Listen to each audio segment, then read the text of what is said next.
आता चौथ्या अंकाचा भाग येईल। राजा लक्ष्मणसेनासह जयदेव अरण्यात शिकारीला गेलाय। इकडे पतिविरहामुळे पद्मावतीचं काही लक्ष लागत नाहीये। तेव्हाच सतीची अंत्ययात्रा चाललेली असते। तिकडे सतीच्या दर्शनाला जाण्यासाठी राणी आणि राजकन्या पद्मावतीला आग्रह करतात। सतीच्या या क्रूर प्रथेचा पद्मावती निषेध करते। खऱ्या प्रेमाची कसोटी काय असं राणी आणि राजकन्या पद्मावतीला विचारतात। तेव्हा पद्मावती सांगते, पतीच्या निधनानंतर स्वतःचं शरीर जाळून घेणं काहीच थोरवी नाही। उलट पतीचं निधन झाल्याचं कळताच पत्नीचाही प्राण तत्क्षणी जावा असं घडलं तर त्याला पत्नीच्या प्रेमाची परमोच्च कसोटी म्हणता येईल। मग राणी आणि राजकन्या तिच्या प्रेमाची परीक्षा घेण्याचं ठरवतात। शिकारीला गेलेला जयदेव मारला गेला अशी खोटीच वार्ता त्या सेवकाकडनं वदवतात। ते ऐकून पद्मावती तत्क्षणी गतप्राण होते। राजा आणि जयदेव शिकारीहून परततात। आपल्या या अमानुष खोट्या वागण्याचा पश्चाताप व्यक्त करून राणी राजकन्या आता राजानं त्यांना दंड द्यावा अशी विनवणी करतात। राजा त्यांच्यावर खड्ग चालवणार तोच स्त्री हत्येचं पातक न करता स्वतःचंच मस्तक छाटून घेऊन प्रायश्चित्त करण्याचं तो ठरवतो। जयदेव त्याला परावृत्त करतो। पुढं काय घडतं हे प्रत्यक्षच पाहू। महाराज लक्ष्मणसेनासह जयदेव अरण्यात शिकारीला गेला आहे। तेव्हा राजवाड्यातील अंतःपुरात राणी राजकन्या यांच्यासह पद्मावती बोलते। मनव किती पद्मा तुझ बाले, मनव किती पद्मा तुझ बाले, परोपरी समजावून शिणले, एक घोट तरी घेई दुधाचा, एक घोट तरी घेई दुधाचा, तुझसाठी मी स्वतः आणिले, भूक तहान नसेची उरली, भूक तहान नसेची उरली, कशासी आपण कष्ट घेतले, 2 दिवस पती दूर गेले, 2 दिवस पती दूर गेले, म्हणून का कुणी अन्न सोडिले, जगाने म्हणून पाहिले, प्रेमाचे असे चोचले, जयान ठावे प्रेम काय ते, जयान ठावे प्रेम काय ते, विरह कल्पना नसे तयाते, नको वाद हा अवेळीय कारण, नको वाद हा अवेळीय कारण, 2 घोट घे धरुनी शहाणपण, कधी न मोडिले प्रेमळ वचन, पर्यंतरी ना भूक तहान, पतीची ठेव सेही काया, उपेक्षील का कधीतरी जाया, क्षमा करा महाराणी, पतीने हरिली जायची भूक तहान, हीच खरी प्रेमाची खूण। या तिघींचे इकडे बोलणे सुरू असताना रस्त्यावर सतीच्या मिरवणुकीचा आवाज ऐकू येतो। दासी येते आणि सतीच्या दर्शनाला जाण्याविषयी या स्त्रियांना सांगते। नवरा मेला रणात म्हणून बाईल जाते सती मिरवून, नवरा मेला रणात म्हणून बाईल जाते सती मिरवून, मजा दिसतसे सज्जावरून, पुण्य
राणी व राधा सतीच्या दर्शनाला जातात ते पाहून व्यथित झालेली पद्मावती म्हणते, अनाचार हा घोर भयंकर, अनाचार हा घोर भयंकर, पाहते श्रद्धेने नारी नर, कधी घडे का पुण्य संचय, पाहुनी सतीचा अंत भेसूर, अधोगतीची परमावधी, केवी पाहसी तूही प्रभुवर, अनाचार हा घोर भयंकर. सतीचं दर्शन घेऊन राणी व राधा येतात आणि दर्शनाचं वृत्त सांगू लागतात. पुण्यवान आम्ही आहा, पुण्यवान आम्ही आहा, पुण्यवान आम्ही, प्रेमळ ईशा सतीचे आम्हा, प्रेमळ ईशा सतीचे आम्हा, अनायास की दर्शन घडले, पुण्यवान आम्ही आहा, पुण्यवान आम्ही, प्रेम सावे असे पतीवरी, प्रेम सावे असे पतीवरी, नातरे कचे असले नसले, अन्न जनाविन काळ कंठणे, समजावे धोता सगळे, मानवतनु देवाचे देणे, मानवतनु देवाचे देणे, चितेवरी जिवंत जाळणे, असयशा यातना भोगणे, पुण्य नवे परिपाप संचिणे, पुरे करी हे अशुभ मंगल, पुरे करी हे अशुभ मंगल, करीत मजला अतिचिंता तुर, करीत मजला अतिचिंता तुर, अजुनी येतीना मृग येऊनी, अजुनी येतीना मृग येऊनी, जयदेव कवी सहराजेश्वर, मृग येचा हा छंद भयंकर, कशासी नेले कवीसी बरोबर, मन चिंती वैरीन चिंतिते, लाभित सेरितयासी हुरहुर. इतक्यात सेवक घाबरून प्रवेश करतो आणि दुर्घटनेचे वृत्त सांगू लागतो. अपघात अपघात झाला महाभयंकर, अपघात कुणाला कसा झाला सांग सत्वर, कसे अचानक सापडला हो व्याघ्रमुखी जयदेव कवीवर, कधी न घडे हे जोवरी पद्मा जिवंत आहे, चरण महाराणीचे साक्षी, चरण महाराणीचे साक्षी, असत्य मी नच बोलतो हे, काय लाभ मज मिथ्या कथुनी, प्रेत पहाल दोन घटकानी, काय पतीचे प्रेत पाहू मी. आपला पती मृत झाल्याची बातमी ऐकताच धक्क्याने पद्मावती बेशुद्ध होऊन पडते. ते पाहून राजकन्या आणि राणी म्हणतात, मूर्छित होऊन दावित सखा भीती आम्हासी, श्वास बंद अंगहीन हाले, धावा धावा घेऊन या वैद्यासी, बाळे पद्मावती महासती, बोल गडे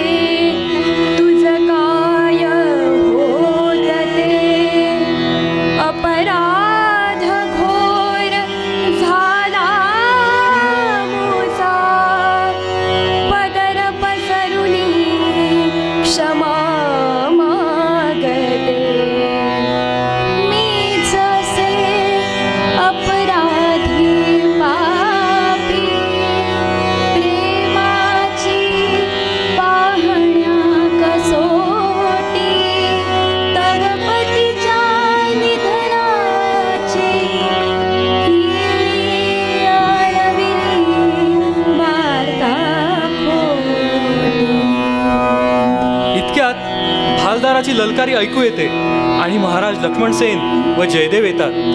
वंगदेश राजराजेश्वर लक्ष्मणसेन महाराज सावधान.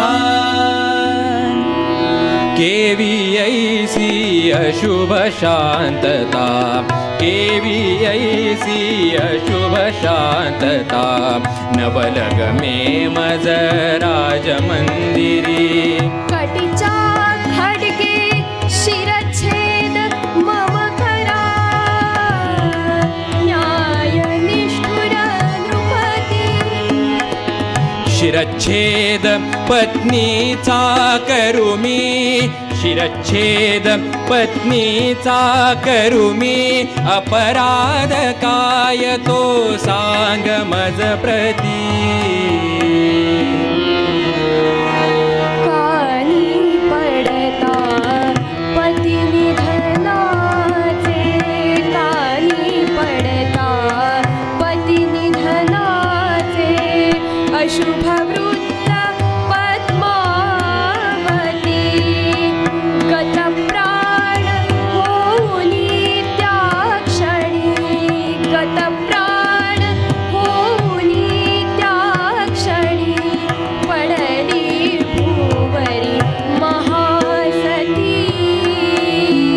कोण दुष्ट तो मिथ्या वार्ता कुणी कधी येली.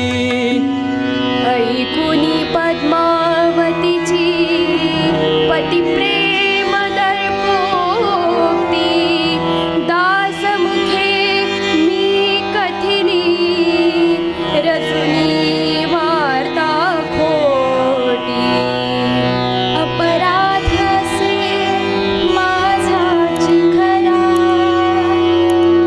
मीच रचली वार्ता खोटी.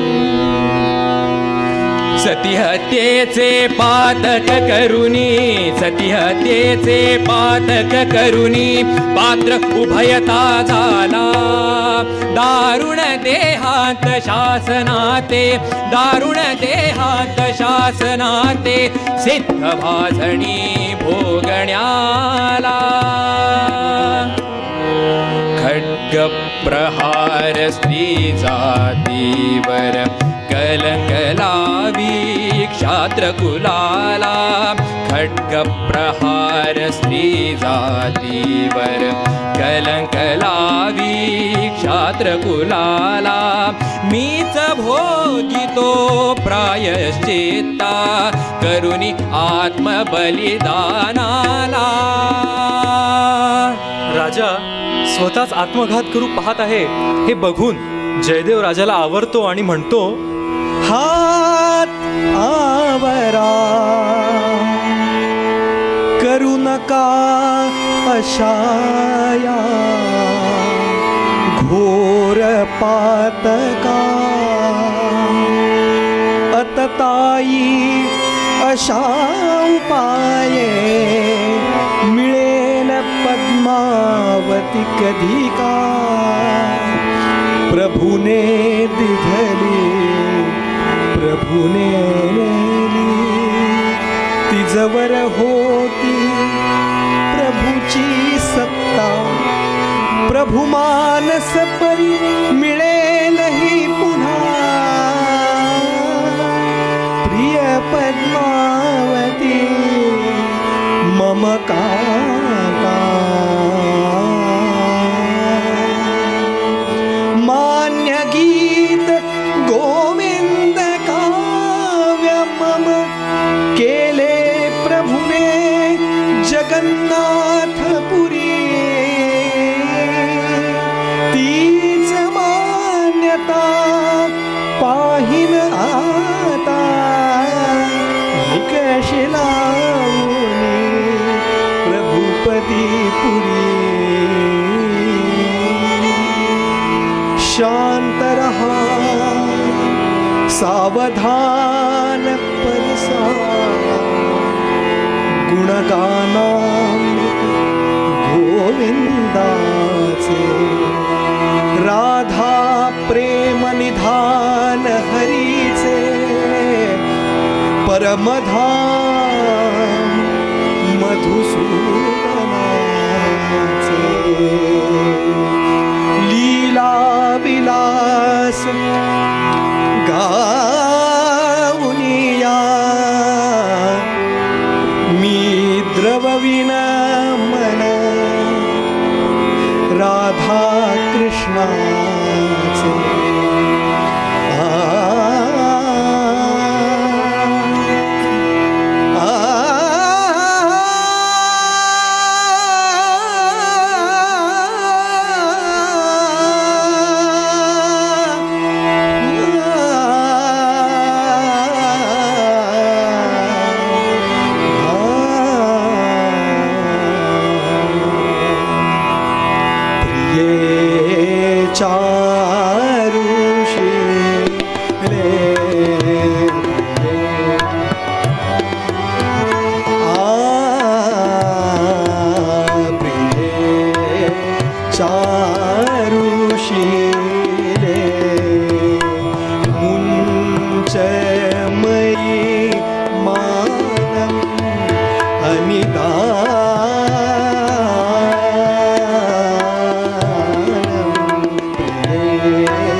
आश्चर्य, जयदेवाची ही हृदयद्रावक प्रार्थना ऐकून जगन्नाथाच्या कृपेने पद्मावती खरोखर जिवंत होते आणि जयदेवाच्या कवितेचं चरण पूर्ण करते. ज्वल